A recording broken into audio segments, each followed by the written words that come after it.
Ito po si Malutiki, bumabalik uli tayo. Pag-uusapan natin, napakainit, no? Sino ang susunod na Senate President? Naku, maganda po yan. Wag na muna yung sa baba, yung speaker. Kasi parating sinasabi, meron na daw siyang boto at siya daw ang magiging speaker. Pero may mentionin ko na lang po. Mahirap po yung nasa 19th Congress ka, tinatali mo na ang kamay ng mga legislators sa House of Representatives at sinasabi mong ako ang susunod na speaker sa House of Representatives. Siguro po dapat bigyan natin, balikan natin ang pinakakapangyarihan ng Kongreso. Kahit saang Kongreso, deliberative po yan at plenaryo ang kapangyarihan. Kung walang plenaryo, propaganda lang po yung mga sinasabi, no? Dapat idadaan ang desisyon sa plenaryo. Una, no? So, dumaan na ba sa plenaryo? Nag-convene na ba ang 20th Congress? Nag-oath na ba ang members? Hindi pa ho. Kaya wag ko kayo maniwala dyan sa siya ang magiging speaker. Meron po mga pangalan na flino-float, na andyan po si Congressman Toby Chanco, nandyan po si Congressman Albi Benitez, nabalitaan ko po yung Congressman Marcos Barba. Siguro po mas marami, mas maganda para talaga makita natin ang demokrasya, no? Napakahalaga po ang speaker may 50 plus 1% ng boto, no? Kasi po si Speaker Martin, unopposed po yan sa distrito niya at ang balita ko ang nakuha 75,000 lang. Ilan ba ang botante sa first district, no? So titingnan po natin yan. At nakatulong ba si Speaker Martin Romualdez sa bayan, sa Pilipinas? Ang claim ho niya nung nag-open itong patapos na 6-day sessions, mabilis silang umaksyon sa agenda ng Pangulo. Alam po nyo, ang Kongreso hindi pabilisan. Ang Kongreso deliberative.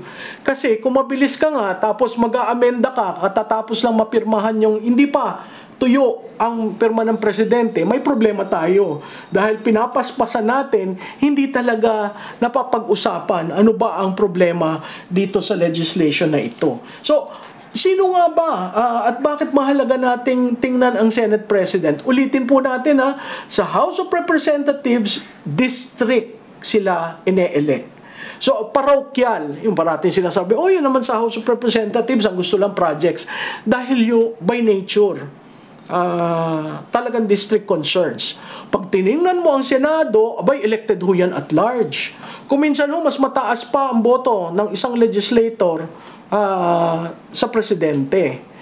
So makikita po natin, umiikot yan, national concerns. Ang sabi nga nila, sa Senado daw, there are 24 little republics, 24 little presidents, because they behave as such. Ang independence po ng Senado ay napakahalaga, no? Napakahalaga yan.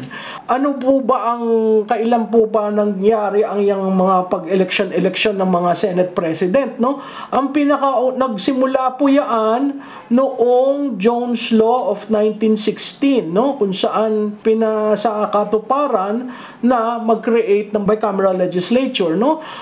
Under pa po yan ng American control. Ang una po natin naging Senate President ay si Manuel Quezon noong 1916, no? At makikita po natin si Manuel L. Quezon ng first year ng term niya naka-elect as Senate President. So, hindi po totoo. By tradition, yung pong mas senior, mas experience, pero nangyari na po sa ating kasaysayan na ang isang Quezon na first year ng first term niya, naging Senate President. Ang sumunod po dyan ay may 3 pa pong senator na naging Senate President during their term. Okay? Si Jose Zulueta, elected in 1951. Si Marcelo Fernan, elected in 1995 and became Senate President in 1998 to 1999.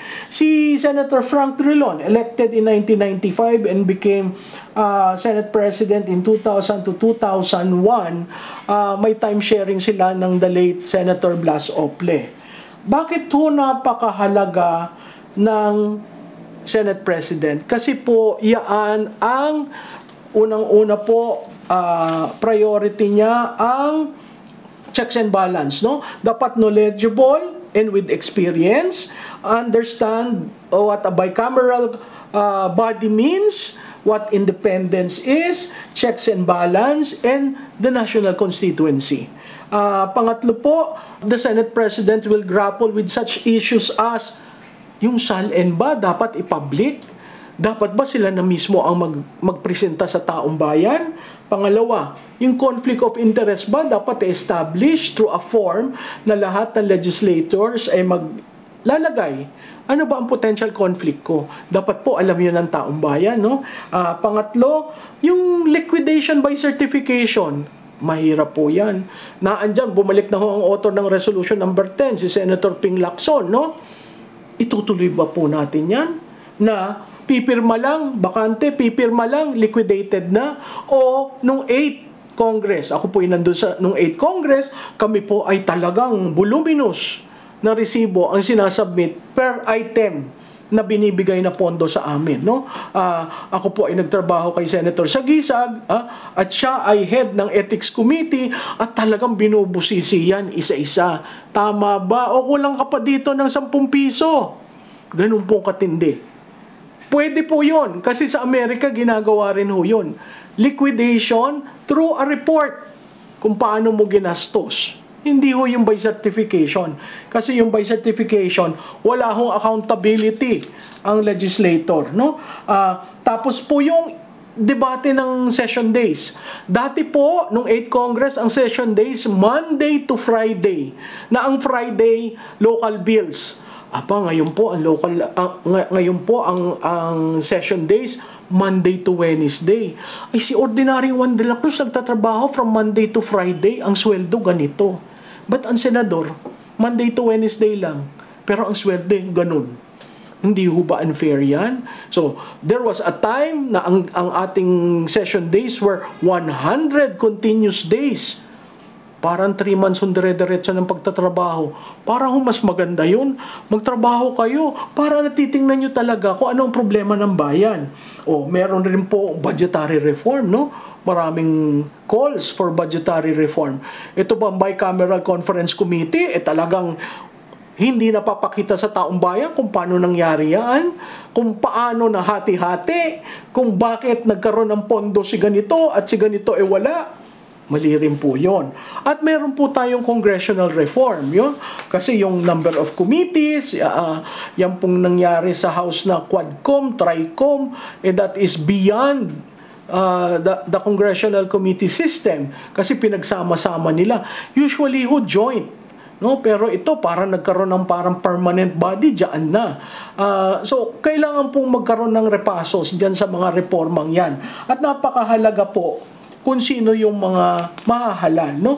Diyan po sa Senado, in contention are yung incumbent na Senate President, si Senator Chis Escudero, yung dating Senate President na nanalo, si Senator Tito Soto, yung dating Senate President ng 20th Congress, si Senate President Mig Zubiri, at may dalawang bago, si Senator Marcos, na kapatid ng ating Pangulo, at si Senator Marcoleta na baguhan, bagito. Pero magaling ho yun, no? Matalino, masipag. Alam niya ang kanyang years of experience sa legislative na makakatulong sa kanya. So, sino po dyan? Hayaan po ay botohan, no? At kailangan ma-announce sa plenaryo kung sino yan. So, makikita natin ngayon, itong patapos ng 19th Congress, ang girian.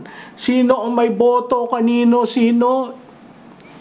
Yan po ang ating 20th Congress na magbubukas sa July 28, 2025. So abangan po natin kung sino. Kasi kung sino ang maging Senate President, dun natin makikita. Matutuloy kaya ang congressional reform? Matutuloy kaya ang budget reform? O balik tayo uli sa dati? Siguro po ang resulta ng eleksyon nagsasabi sa mga nahalal, ayaw na namin. Ayusin nyo. Ayusin natin ang bayan natin. Ito po si Maluti Kia. Like, follow, and share. Salamat po.